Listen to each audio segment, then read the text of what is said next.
자, 일단 무엇보다 오늘 문해력이라고 했는데 문해력이 무엇인가? 네. 요걸 좀 얘기를 해주시죠. 문해력이라는 거는 이제 사전에 찾아보면은 쉽게 이제 글을 읽고 이해하는 능력 이렇게. 문장의 해석 능력 아닙니까? 그렇죠. 단어도 이해되고 문장도 이해되고 더 이제 문장에 모여 있는 게 글이잖아요. 그렇죠. 그래서 글을 읽고 이해하는 능력 이 정도로 볼 수가 있죠. 자, 요 문해력에 관한 이야기가 사실 최근에 화두가 된 적이 좀 굉장히 많습니다. 무엇보다 요즘 그 젊은 세대들 뭐 문해력이 떨어진다 이런 이야기, 뭐 기사들이 또 좀 많이 나기도 하고 대학생 단체 톡방에서는 금일을 금요일로 오해하는 해프닝이 발생하기도 하고요. 한 기자님께서 사흘 연휴라고 기사를 썼다가 왜 3일인데 4일이라고 하냐? 뭐 이런 또 이야기도 좀 들리고 심지어 사흘이 포털 사이트 검색어 1위까지 한 적도 있다고 해요. 맞아요. 아, 진짜 있었던 일이죠? 그 진짜 있었던 실화입니다. 그 실제로 이제 어떤 기사에서 기자분이 사흘을 이제 사흘 이렇게 써야 되잖아요. 예, 예. 근데 그거를 숫자 4.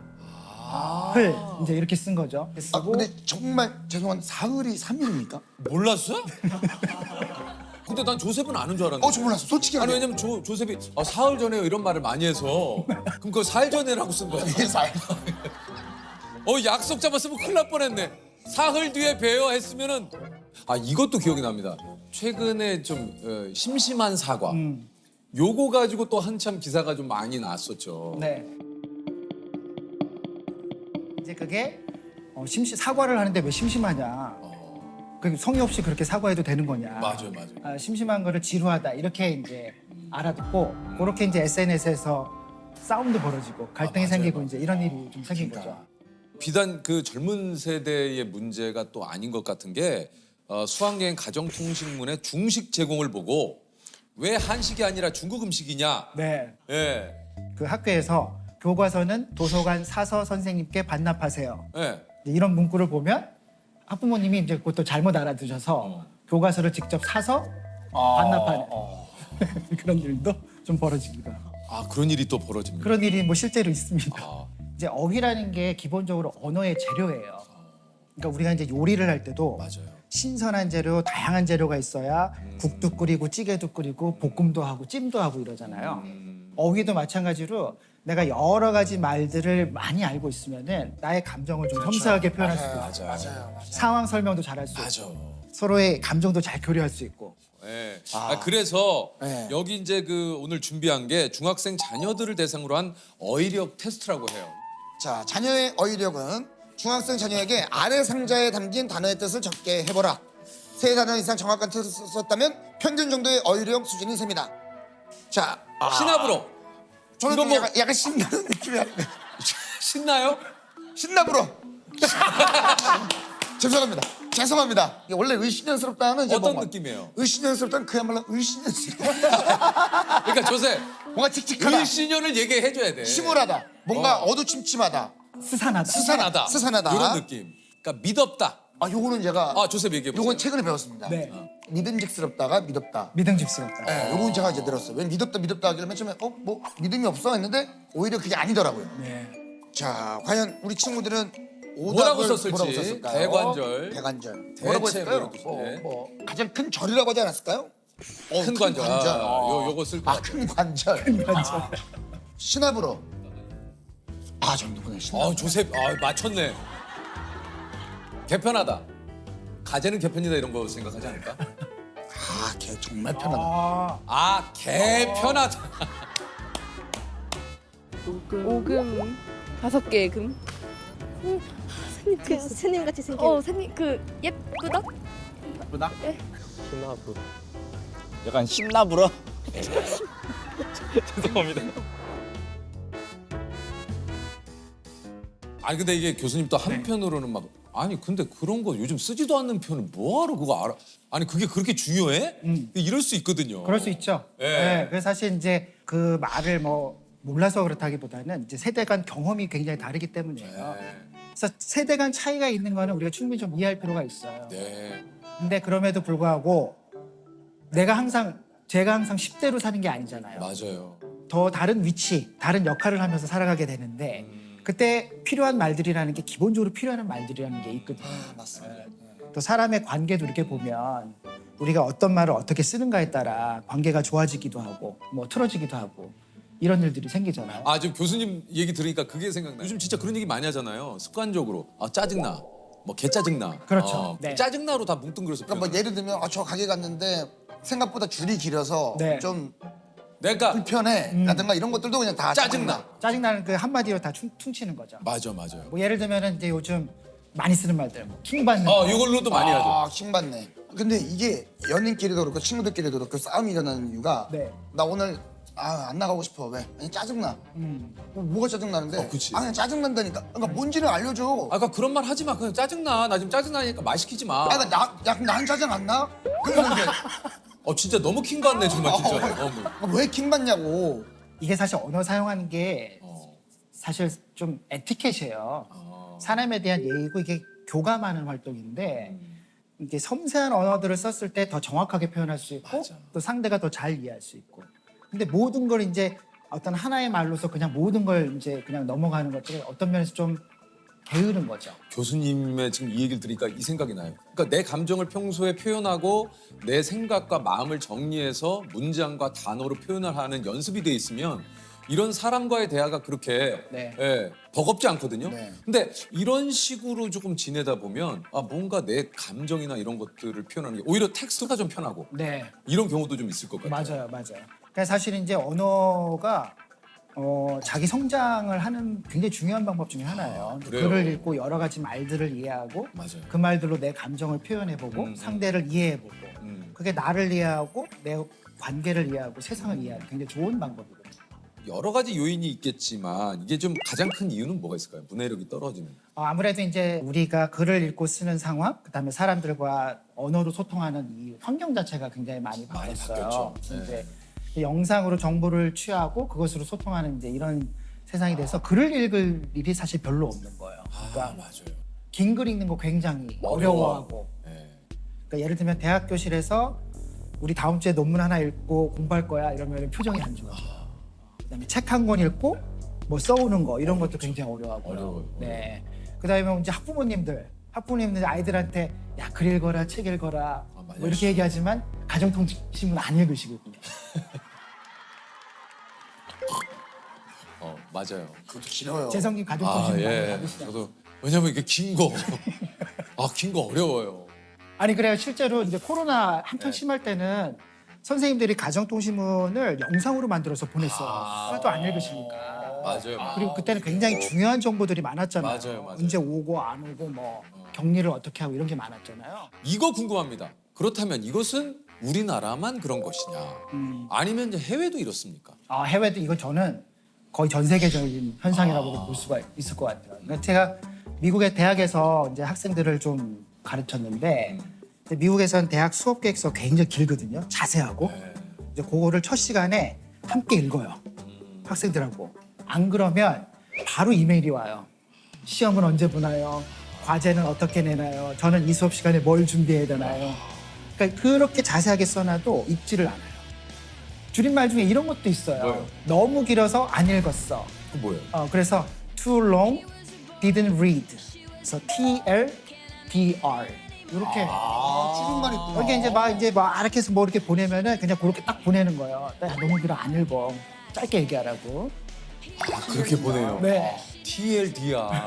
왜냐하면 이제 이런 유사성 환경 변화가 우리만 있는 게 아니야. 맞아.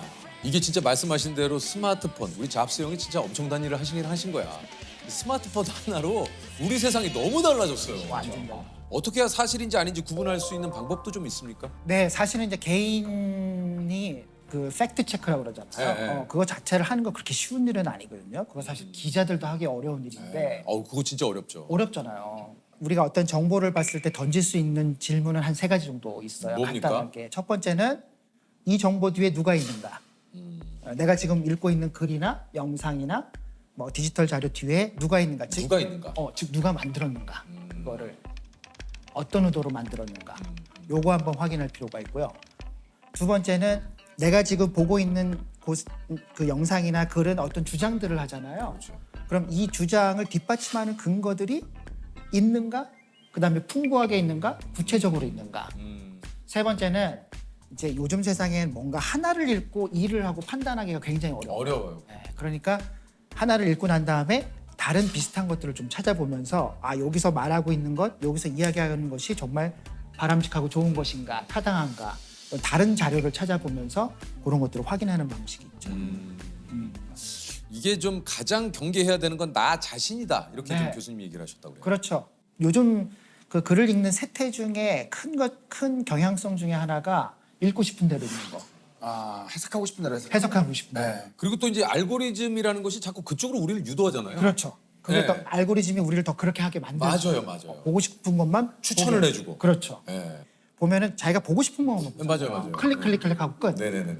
제목 헤드라인 보고 끝. 이렇게 맞아요. 되는데 네. 그러다 보면은 이제 소위 자기가 보고 싶은 것, 듣고 싶은 것, 믿고 싶은 것만 보고 듣고 읽게 되는 이제 그런 걸 이제 확증 편향 맞습니다. 이렇게 얘기하고 확진 뭐라고? 확증 편향. 편향. 확진 편향. 한쪽으로 치우쳤다. 예.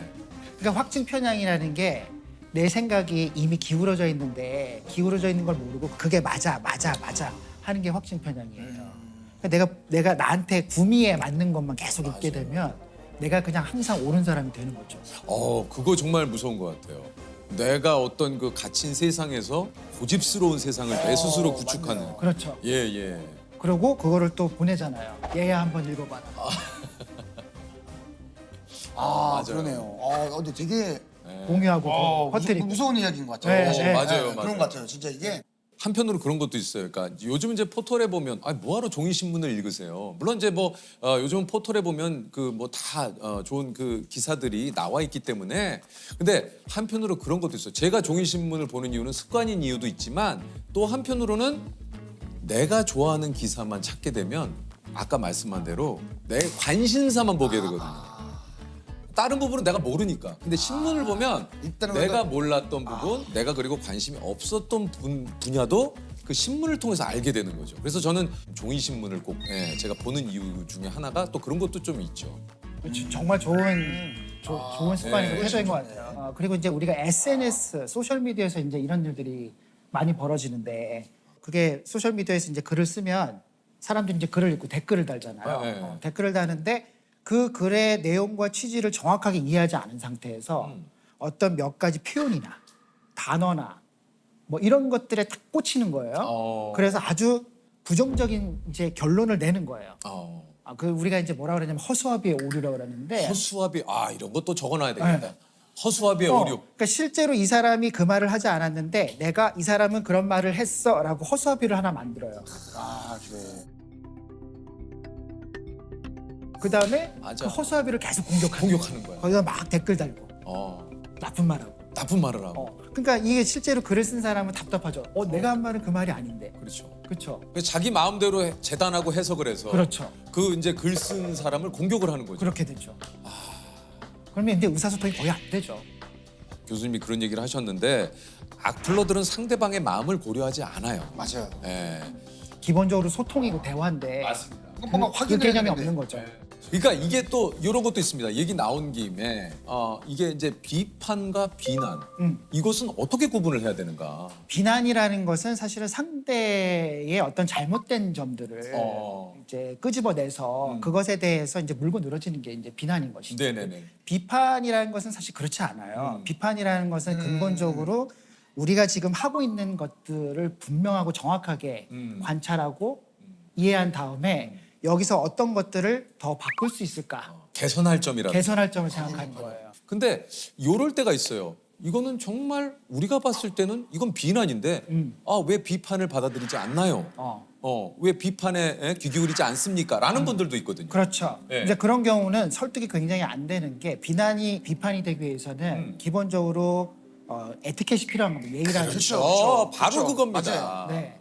그리고 자기가 왜 그런 말을 하는지에 대한 분명한 근거, 합리적인 이유, 그다음에 그걸 설득시키는 노력 이런 게 함께 이루어져야 되는 거죠. 네. 제가 어디선가 어떤 분이 얘기하시는 거예요. 이게 참 맞는 말이다라고 했던 게 비판과 비난을 할 때 가장 중요한 포인트는 그 얘기를 하는 대상에 대한 생각을 했느냐 안 했느냐 그 사람의 마음을 조금이라도 살폈나 안 살폈느냐가 제일 중요한 것 같아요. 맞아요. 우리가 뭐 비판적인 능력 이런 거 키우라고 하잖아요. 그렇죠. 근데 비판적인 능력, 비판적 문해력의 가장 시작은 상대가 하는 말, 그다음에 내가 읽은 글을 정확하게 이해하는 것이에요.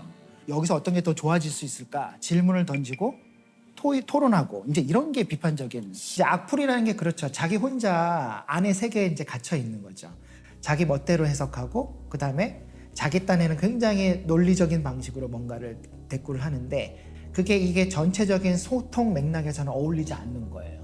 문자를 쓰고 컴퓨터 자판을 치고 단어를 사용하고 문장을 쓰지만 아주 그런 기능적인 능력만을 가지고서 저차원적인 수준의 문해력을 계속 쓰는 경우이지 인간적이고 뭔가 맥락적이고 공감하는 이런 문해력이라고 보기는 좀 어려운 거죠. 그러니까 내가 알고 있는 것이 잘못될 수도 있어. 완벽하지 않아 라는 생각들을 항상 할 수가 있어야 돼요. 자기 스스로가 내가 어떤 방식으로 글을 읽고 쓰는가에 대한 성찰이 부족한 거죠. 거기까지 나아가야 사실은 문해력은 의미를 갖는다고 얘기할 수 있어요.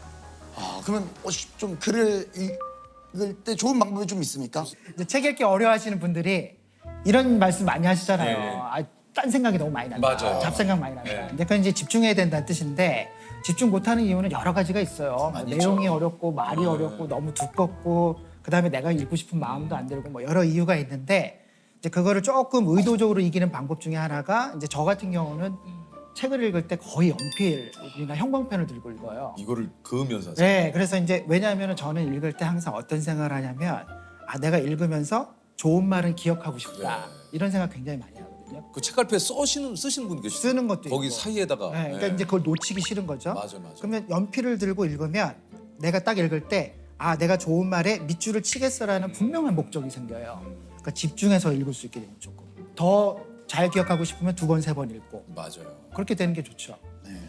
이 독서 습관을 우리 자녀분들에게 키워주고 싶은데 그래서 많이 이제 부모님들이 하시는 게 책 읽으면 스마트폰을 얼마 하게 해줄게. 맞아요.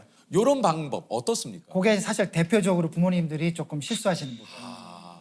그러니까 사실 책을 읽게 하는 게 목적인데 그렇죠. 이 상황에서는 책을 도구로 사용하는 거예요. 수단으로. 그렇죠.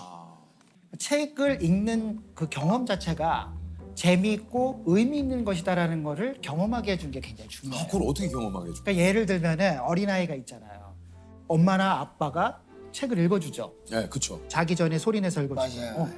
그러면 아이들이 어렸을 때부터 뭘 경험하는가? 책을 이렇게 읽는 게 내가 엄마랑 아빠랑 옆에 자기 전에 살을 부대끼면서 목소리를 들으면서 어미구나 경험. 소중한 경험들이 되는 거예요. 그러니까 이제 그 경험이 아 책이라는 건 참 가치 있는 거야. 나도 엄마처럼 읽고 싶어. 나도 아빠처럼 읽고 싶어. 그래. 이런 마음들이 들게 하는 게 굉장히 중요합니다.